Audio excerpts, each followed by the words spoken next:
Ironman organizers will now wait until Saturday evening to decide if the hot weather warrants changing the length of this year's triathlon. KXY4 Chef Humphrey working for you tonight with a look at the criteria that both medical and Ironman officials are now taking into consideration. Jeff?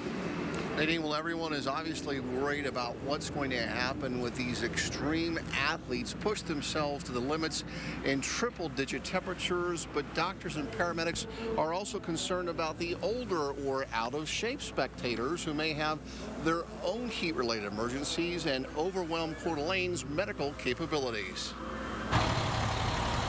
The Coeur d'Alene Fire Department was the first to sound the alarm about what a heat index of 108 could do to this year's Ironman.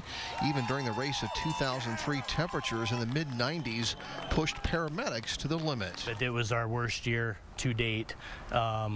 I think we transported upwards of 120 to 130 athletes by ambulance that day. Coeur d'Alene Fire plans to have all of its hands on deck for Ironman Sunday. The emergency room staff here at Kootenai Health is also gearing up for the busy weekend, but there are concerns about a sudden influx of heat stroke patients, not only from the race, but from the entire region. We are at almost capacity in our emergency room every day. And so you put a few additional patients into that environment, particularly if they're very sick, and we could be at significant risk. Ironman officials are also concerned about their superheated event causing a medical care meltdown, and so now organizers want to hear a formal briefing from the National Weather Service Saturday night before making any changes in the length of the Ironman course.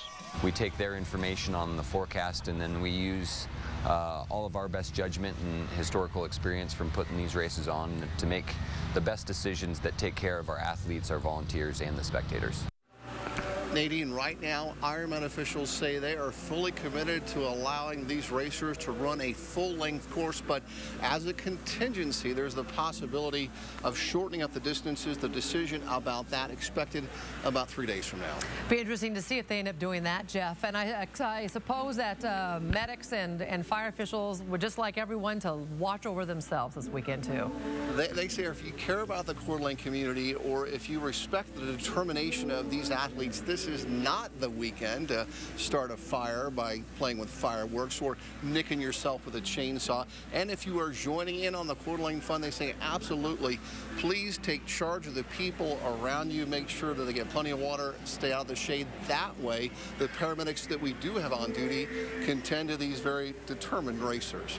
Reporting live in Coeur d'Alene, Jeff Humphrey, KXLY4.